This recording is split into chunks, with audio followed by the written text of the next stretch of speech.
Doctor साहब आप doctor जहाँ से मैं पूछूंगी, आपके पास तो बाकायदा आते भी होंगे ऐसे बच्चे या पेरेंट्स ऐसे कंसर्न्स लेके, तो क्या उनके कंसर्न्स होते हैं बच्चे में, क्या मसला होता है? सबसे पहले जिस तरह बात की कि जेनेटिकली आपने देखना है कि हमारे बच्चे के जीन में क्या चीज़ ट्रांसफ़र हुई है। बाज़ औक़ात माँ बाप के अंदर ये चीज़ें होती हैं और वो चीज़ ट्रांसफ़र होती है। सेकंड ये कि बच्चे की पर्सनैलिटी और उसकी लाइकनेसेस और डिसलाइकनेसेस क्या है। अब अगर बच्चा मेंटल रिटार्डेड ही है, बचपन से ही उसका IQ लेवल कम है, तो उसके ऊपर बच्चे के ऊपर जुल्म करना और अटेंशन दिलवाना, मारम पीटी करने से बच्चा और पीछे चले जाता है। और आखिर में क्या आता है कि वो बच्चे का कॉन्फिडेंस लेवल बहुत कम हो जाता है और वो फिर बड़ा इंट्रोवर्ट टाइप का हो जाता है। मेंटल रिटार्डेशन में एक बाकायदा जिस तरह एक शर्ट टेलर सीता है ना, बिल्कुल कस्टमाइज़ करके, इसी तरह बच्चे के कस्टमाइज प्लान्स होते हैं। दूसरा ये, अगर कोई attention deficient hyper activity disorder है जिसको ADHD कहते हैं। अब ADHD के बच्चे के अंदर कुछ ऐसे केमिकल्स हैं, कोई ऐसा सिस्टम है जो कि बेचारे को कंसंट्रेट करवा ही नहीं सकता।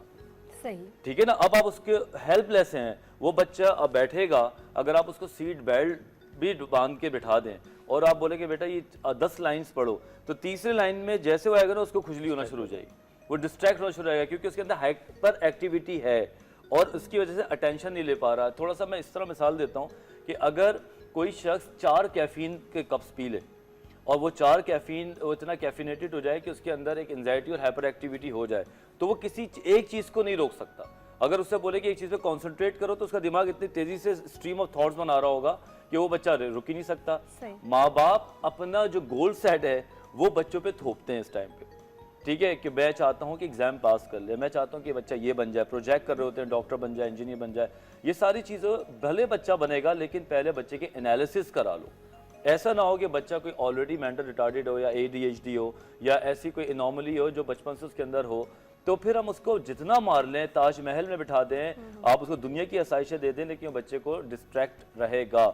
और जब ऐसे बच्चे स्कूल के बच्चों में जाके बैठते हैं, जिससे डॉक्टर इब्राहिम ने बड़ी क्लियर बात की कि जब वो उन बच्चों में बैठते हैं जो ऑलरेडी एक फ्लो में जा रहे हैं, तेज़ी से जा रहे हैं, अपने काम कर रहे हैं, और वो बच्चा एक बैठ जाता है कि यार इसने भी होमवर्क कर लिया है, इसने भी होमवर्क कर लिया है और मैं टीचर से सिर्फ डांटे खाना जाता हूँ, तो बच्चे एसोसिएट करता है चीज़ों को। स्कूल को डांट से एसोसिएट करेगा, ठीक है, अम्मा या अब्बा अगर उसको थप्पड़ मारेंगे तो वो होमवर्क से एसोसिएट कर लेगा, तो उसको होमवर्क से पिटाई याद आना शुरू। ये आपने जो बात की ना, इसी से मैं अपनी अगली बात लिंक करूंगी कि एसोसिएशन, हम लेटर्स के साथ भी किसी वर्ड, किसी एक्शन को एसोसिएट करते हैं और यही लाइफ बॉय का कॉन्सेप्ट है नया। उनका बहुत अच्छा मुझे नया कॉन्सेप्ट लगा कि जैसे कि हम सब जानते हैं कि जी A फॉर एप्पल, हमारे जहन में एक एप्पल आता है, B फॉर बॉल, एक बॉल आ जाता है, सारी ज़िंदगी ये कॉन्सेप्ट हमारे जो है ना जहन में नक्श हो जाते हैं। तो उन्होंने एक बड़ी अच्छी कैंपेन बनाई कि वाई नॉट H से बच्चों को सिखाया जाए कि H is for hand wash. कितनी अच्छी बात है। मुझे ये मतलब कॉन्सेप्ट बड़ा पसंद आया, ये मैसेज बड़ा पसंद आया। और अब जो कि ग्लोबल हैंड वॉशिंग डे है, तो इस पे लाइफ बॉय जो यूनिसेफ हैं एक साथ मिल के बड़े सही टाइम पे उन्होंने ये जो है ये कैंपेन लेके आए हैं। मुझे बड़ा अच्छा लगा। स्कूल रीओपन हो गए हैं and we have to be more careful than ever. अभी इस वक्त भी बहुत ज़रूरी है ये ना बच्चे समझें कि जी बिल्कुल अब तो कैजुअल हो गए हैं, घर में कैजुअल माहौल है, माँ बाप भी हाथ नहीं धो रहे। नहीं, माँ बाप भी वैसे उनके सामने हैंड वॉश करें और स्कूल में टीचर्स भी एम्फेसाइज करें कि H फॉर हैंड वॉश, तो बच्चों के लिए फ़न भी हो जाएगा और सारी ज़िंदगी वो याद रखेंगे कि जी H से हैंड वॉश है। तो इसी बड़े सिंपल और बड़े प्यारे मैसेज के साथ लाइफ बॉय का आप नया TVC देखिए। हे से हाथ धोना, अच्छी आदत अपनाएं, हे से हाथ धोकर जरासीम भगाएं, साबुन और पानी से धोते रहें हाथ, 20 सेकंड तक धोएं दिन हो या रात।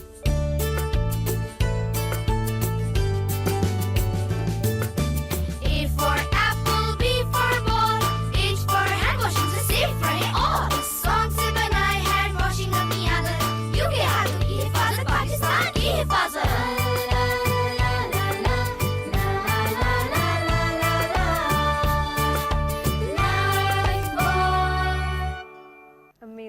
बड़े ब्रांड्स की एक रिस्पॉन्सिबिलिटी होती है माशाल्लाह, उनके लोग सब देखते हैं, वो इन्फ्लुएंस कर सकते हैं। और ऐसे अगर एक अच्छे मैसेज और कॉन्सेप्ट के साथ अगर आप आएँ तो कितनी प्यारी बात है। And well done to the entire team जिन्होंने एक कॉन्सेप्ट बनाया Lifebuoy H for hand wash.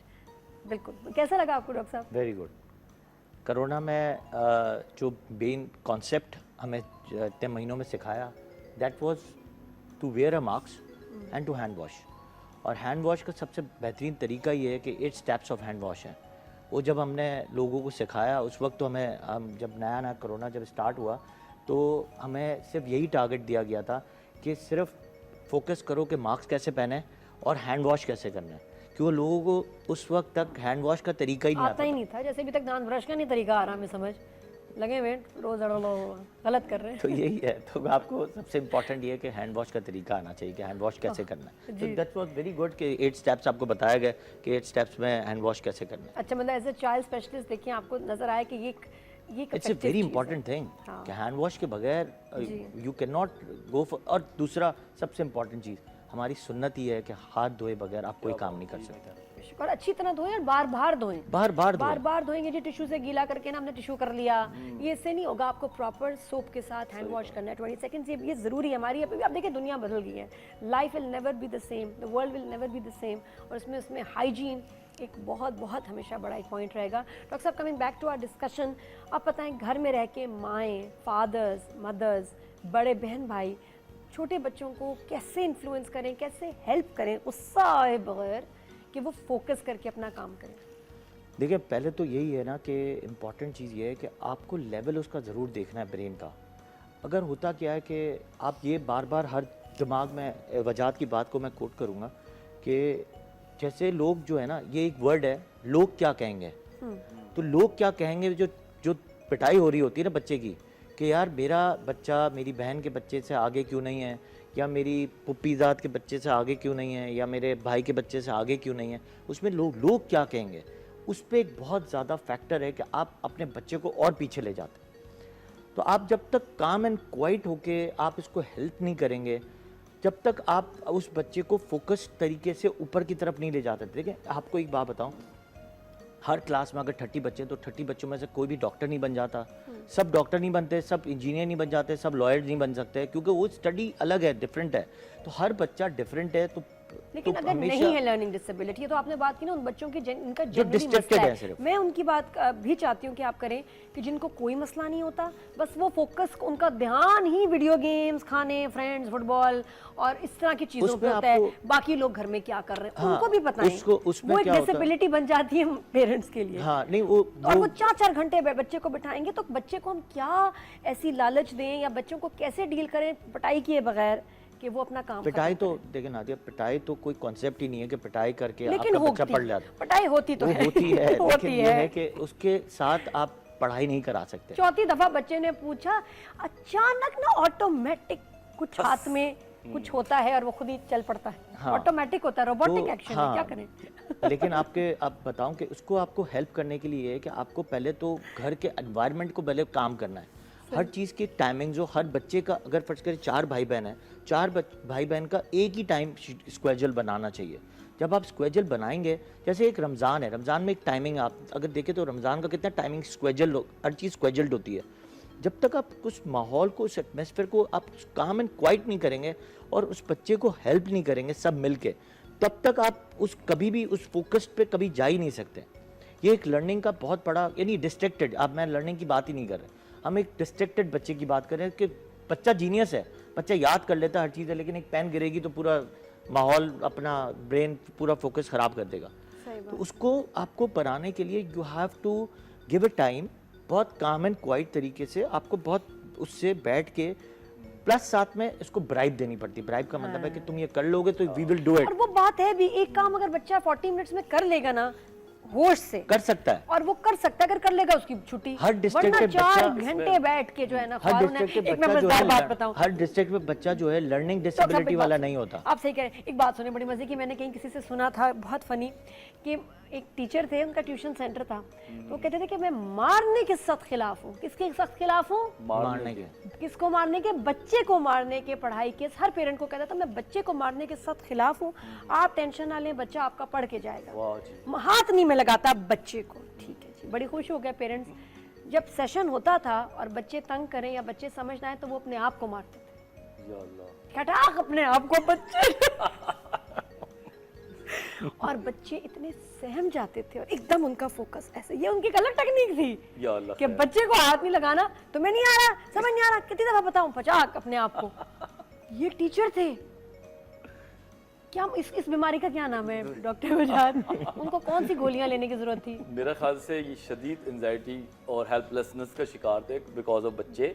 इनको थोड़ा सा तरीका बदलना चाहिए, ये कोई तरीका नहीं है क्योंकि अपने आप को मारना तो किसी भी तौर पे भी ठीक नहीं है।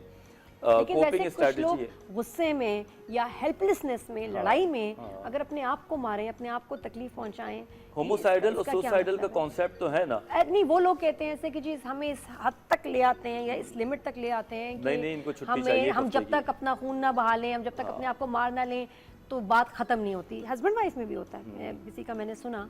Is that normal? Self harm जो एक कंडीशन है, वो एक कोपिंग स्ट्रेटजी है जहाँ से अपने एंगर को आप कोप करते हैं, जो कि एक गलत कोपिंग स्ट्रेटजी है। अच्छी कोपिंग स्ट्रेटजी भी होती है, कभी हमसे बात करेंगे। सेल्फ हार्म, ड्रग्स लेना, मारना पीटना, हाथ काटना, अपने ब्लेड्स मारना, ये सब कोपिंग स्ट्रेटजी है अपने गुस्से को ड्रेन करने की। जैसा नाली खोलने के लिए हम नाली को ड्रेन करते हैं ना, तो पानी चला जाता है, तो बाज़ औक़ात गलत जगह भी पानी जा सकता है। तो ये एक बहुत ही गलत, जो बुक्स में बाकायदा हमारी ऑक्सफोर्ड में डिटेल में लिखा हुआ है, कोपिंग स्ट्रेटजी जो कि गलत हैं वो नहीं करनी चाहिए, और ये उसी में ही आती है, डेलिब्रेटेड सेल्फ हार्म। सही। कल को गलत चोट लग जाए, आंख में उंगली चली जाए, फिर बंदा तो गया टीचर, ये कौन सा तरीका है? और लोग उसको अगर फेमस कर दे, अपने आप को मार के बच्चे पढ़ाता है, हो सकता है वो उससे रिवॉर्ड ले रहा हो, वो मशहूर हो जाए, वो तो और जोर से थप्पड़ मारेगा, असेंबली में जाके थप्पड़ मारेगा, ये देखो, विच इज़ रॉन्ग। दूसरी बात ये कि मैं जब डॉक्टर इब्राहिम बात कर रहे थे, तो जाहिर सी बात है बातों से बातें निकलती हैं ना जब डॉक्टर्स बैठ जाते हैं। एक मैं बात कर रहा था कि बच्चे जितना भी मासूम हो, जितना डिस्ट्रैक्टेड हो, तो लालची है। माँ बाप की ड्यूटी है कि उसकी लालच को भी ज़रा पकड़ ले। अगर हम बच्चों की एंड लालच को पकड़ लें, बच्चा चाहता क्या है, और उसके ज़रिए एसोसिएट करें हम रिवॉर्ड एंड पनिशमेंट थेरेपी, तो बच्चे जो है ना शॉर्ट टर्म गोल को बहुत जल्दी अचीव करते हैं as compare to long term goals. अगर आप बच्चे को ये मार के बोलेंगे तुम बेटा बड़े होके डॉक्टर बनोगे, बोलेगा मैंने नहीं बनना। क्या डॉक्टर? माएँ कहती हैं बेटा पढ़ोगे नहीं तो कमाओगे कैसे? अब बच्चे को कौन से कमाने की टेंशन लगी है 10 साल की एज में? या आप बोलेंगे कि बेटा देखो अगर तुमने नहीं पढ़ा तो तुम ऐसे हो जाओगे, वैसे हो जाओगे, मुश्किल कमाओगे।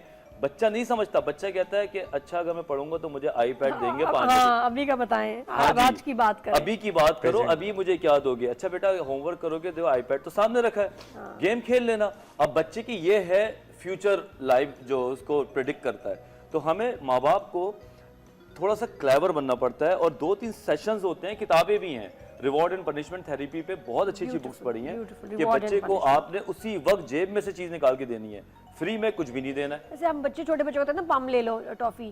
तो अच्छा डॉक्टर साहब, एक और बात भी है कि क्या कुछ एज रिलेटेड भी है फोकस, कि एक सर्टेन एज में आके बच्चे खुद से पढ़ने लगते हैं? ये भी हमें टीचर्स कहती हैं ये कि रिलैक्स, जब अभी बच्चा छोटा है, इससे आप बहुत अनरियलिस्टिक गोल्स ना एक्सपेक्ट करें। कुछ जीनियस बच्चे होते हैं, मोटी मोटी किताबें पढ़े होते हैं, मेरी दोस्त के, और मैं जल रही होती हूँ, सब कुछ पता होता है, मेंटल मैथ्स तेज होती है उनकी, फटफट जवाब दे रहे होते हैं। ऐसे प्लीज़ बच्चों से, अपने बच्चों की दोस्तियाँ करा लें, लेकिन उनकी अम्मियों से आप दोस्ती ना करें, क्योंकि आपको ज़्यादा डिप्रेशन हो जाएगी जिस तरह मुझे होती थी। तो आप रियलिस्टिकली किस एज में आके बच्चे का फोकस खुद ब खुद मैंने आपको पहले बताया कि हर बच्चे की एक फोकस का एक टाइम पीरियड है जी। जब बच्चा 4 साल का बच्चा है, जब पढ़ाई शुरू करता है तो उसका फोकस ऑफ स्टडी सिर्फ 10 to 15 मिनट्स ही है, उससे ज़्यादा फोकस नहीं कर सकता। अब फोकस में आपको 15 मिनट्स के बाद इसको इंटरटेनमेंट फोकस करवाना है। फ़र्ज़ करें कि एक कप को पढ़ाना है तो फिर कप को सारा डिटेल में पढ़ाना है 15 मिनट्स के बाद। आप उसको पढ़ाई में कप को नहीं पढ़ा सकते। इसी तरह 6 साल का बच्चा है तो उसका फोकस ऑफ जो पढ़ाई का है वो 30 मिनट से ज़्यादा नहीं हो सकता। इसके बाद 8 साल का, 9 साल का, अब हम यानी जब आप इंटर में या आप ऐसी हाई लेवल्स में आते हैं तो आपका फोकस ऑफ स्टडी ज़्यादा बढ़ता है, क्योंकि फिर आप अगर जो बच्चे फोकस्ड होते हैं, जो सोच रहे होते हैं कि मुझे फ्यूचर क्या करना है, तो फिर वो ए लेवल्स, ओ लेवल्स या इंटर के बाद जो है ना, उनका फोकस ऑफ स्टडी बहुत ज़्यादा अच्छा हो जाता है। तो आपको फ्यूचर भी बनाने के लिए आपको फोकस्ड बच्चे को टाइमिंग आपको खुद सेट करके देनी है, बहुत मैटर करती हैं। फिर वही वाली बात आपके पर कि माँ से, वो जो जीनियस बच्चे की माँ का ताल्लुक है लोग क्या कहेंगे, आप उन चीज़ों से बचें। वो जो वर्ड्स है ना, जो लोग क्या कहेंगे, उसको अगर नहीं बचेंगे तो आपका बच्चा आगे बर्बाद हो सकता है, ठीक नहीं हो सकता। उसका मेंटल लेवल आप खराब कर देंगे, क्योंकि वो आप उसको कंपेयर करते हैं। अच्छा, दूसरी इंपॉर्टेंट बात, अगर 5 भाई बहन भी हैं, वो एग्जैक्टली सेम नहीं हो सकते, ना खाने में, ना पढ़ाई में, ना सोने में, ना उठने में, ना हेल्थ वाइज में, किसी भी चीज़ में, ना लिखने में, ना लर्निंग में। हर बंदा घर में डॉक्टर नहीं बन सकता, हर बंदा इंजीनियर नहीं बन सकता, हर बंदा स्पीकर नहीं बन सकता, हर बंदा आपकी तरह घर में आप ही होंगी अकेली। तो ये बोलना इज ए आर्ट, तो उसके लिए आपको मेमोरी, रिमेम्बरेंस, बात करना आना चाहिए। नहीं, ये हर आदमी का काम नहीं है। तो कुछ लोग पर्दे में बहुत ज़हीन होते हैं, बोल नहीं सकते, हाँ? ऐसे भी देखे हमने, बोलने डॉक्टर्स में देखे। बिल्कुल बिल्कुल, और वो एक अपना शौक और एक अपना नसीब और एक अपनी मेहनत, अपनी जर्नी है इंसान की। लेकिन डॉक्टर वजाहत, कोई ऐसी एक्सरसाइजेज हैं जो बच्चों से करवा के उनकी अटेंशन जो है, स्पैन, उसको बढ़ाया जा सके? कुछ टेस्ट आ रहे हैं, डॉक्टर आफरीदी ने भी इस बात पे बात की थी, मैं इंशाल्लाह लेके आऊँगा। वो ऐसे इन्वेंट्री टेस्ट हैं जो कि टीनेजर बच्चों के ये बताएंगे कि बच्चा किस तरफ जाएगा। आजकल हम इस पे काम कर रहे हैं, उर्दू में भी हम ट्रांसलेट करा रहे हैं इंशाल्लाह ताला। एप्टीट्यूड टेस्ट भी है जो कि आप उसके पे करके, आप एक साइट है, बिल्कुल, और बड़ा साइंटिफिक रिसर्च आने वाले हैं, कुछ क्वेश्चंस होंगे जिससे आपका बच्चे को पता चल जाएगा ये चाहता क्या है, इसका इंटरेस्ट किस ये तरफ बड़ा है। जरूरी है कि बच्चे आजकल नहीं, उनको ये जो बचपन में हमें सबसे हमारे मेन सवाल पूछते थे हर अंकल, और हमें पता होता था कि बेटा अस्सलाम वालेकुम, क्या हाल है, तो क्या करना है, बड़े होके क्या बनोगी, तो वो अब जो है ना बच्चों को नहीं पता होता। वो अम्मा बताती, बताओ बताओ हाँ। डॉक्टर, बताओ डॉक्टर बनना है तुमने, वो कहता जी जी यही बनना है। तो और ये वो जो चीज़ें बनना बड़ी- चाह रहे हैं, जो उन्होंने अब जहन बना लिया, वो एक्चुअली उनकी ख्वाहिश नहीं होती, लेकिन that's what they have been told कि आपने अंकल आंटी के सामने ये कहना है और आपने ये बनना है। तो कुछ अब नेक्स्ट शोज में हम ऐसी कुछ एक्सरसाइजेस एक्चुअली बैठ के, मतलब इस तरह की जी टेबल पे अगर बच्चे को आपने बिठाना है पास में, तो उससे कुछ मेडिटेशन, डाइट, मीठा, कैफीन, फजूल डाइट से, या ये कि आपने हैवी खाना बच्चे को खिला दिया तो उसको नींद आनी है, फोकस नहीं उसका होना, खुद आप सोचें। तो इस तरह की चीज़ें भी जो हैं बहुत पार्ट प्ले करती हैं। बच्चे की अगर कोई दर्द है, रेगुलर रहता है, कोई रेस्टलेसनेस है, कपड़ों में अनकंफर्टेबल है, या उसके जहन में कोई चीज़ चल रही है, ये तमाम वो फैक्टर्स हैं जिससे बच्चे का फोकस, पढ़ाई, परफॉर्मेंस अफेक्ट होगी। Thank you so much doctor Thank you साहब very for being much. On the show. Thank you so much. दूसरे डॉक्टर साहब, आप सेल्फी बन गई? जी वो 2-3 अच्छा, अभी बन गई। ब्रेक लेने आप टिका के अच्छा, दोनों माशाल्लाह हमारे जो डॉक्टर हजरात हैं ना, शो के बाद उनके ना फेसबुक पे ना अपलोड हो जाती हैं सेल्फीज, जिसमें ये खुद इतने अच्छे लग वही रहे तो होते हैं, डॉक्टर परफेक्ट इब्राहिम- लगेंगे, स्लिम, स्टाइलिश, और मैं हो ऐसे गया मेरी टॉपिक फोटो आ रही। हमारा, हम थोड़ा कैजुअल होकर बता दें। डॉक्टर इब्राहिम मेरा बड़ा सालों का साथ है, वो तो अलग बात गांव है, में हम साथ थे। जब लेकिन हम मेरा किसी क्या को कसूर मिलते है? हैं तो हमें पुरानी बातें याद आ जाती है। हम मेरा क्या क्या कसूर है? मैं क्यों सेल्फी में बुरी आ रही हूँ? नहीं आप मैं क्यों सबसे पिक्चर अच्छी आ नहीं? रही है। आज आप लोग जो मेरे साथ पिक्चर खिंचाएंगे मुझे चेक कराएंगे, क्योंकि मेरे खिलाफ ये साजिश है अच्छा, कि आप लोग बहुत इसको अच्छे आ रहे कहते होते हैं हैं और persecutive मैं अच्छी नहीं delusion। आ रही होती। अभी मैं जरा बिल्कुल ध्यान से फोटो खिंचवाऊंगी इनके साथ, क्योंकि वरना ये ऐसे होता है, मैं कोई बात कर रही होती हूँ किसी से, डॉक्टर साहब दैट्स नॉट फेयर। बस आज आप मेरा अच्छी सी पोर्ट्रेट जी बनवाएंगे। पिक्चर में वो अपलोड करें जिसमें मैं अच्छी आज की जो हम पिक बनवाएंगे वो हम फ्रेम करेंगे अपने अपने घरों। और ब्रेक के बाद मिलते हैं। शहरयार जैदी जो हैं कमाल सेलिब्रिटी, आपने उनको बहुत सारे ड्रामों में देखा होगा, मैं भी उनके साथ काम कर चुकी हूँ, तो ड्रामों में तो बहुत देखा है, लेकिन क्या आप जानते हैं कि उनको गाना गाने का कितना शौक है, और उनका एक पैशन था कि वो इस इंडस्ट्री में एज ए सिंगर भी आएँ। तो क्या उनके ख्वाब पूरे हुए? यहाँ आ गए हैं, अभी उनसे पूछते हैं उनकी इस जर्नी, उनके ख्वाबों के बारे में। तो मिलते हैं ब्रेक के बाद। Keep watching, good morning.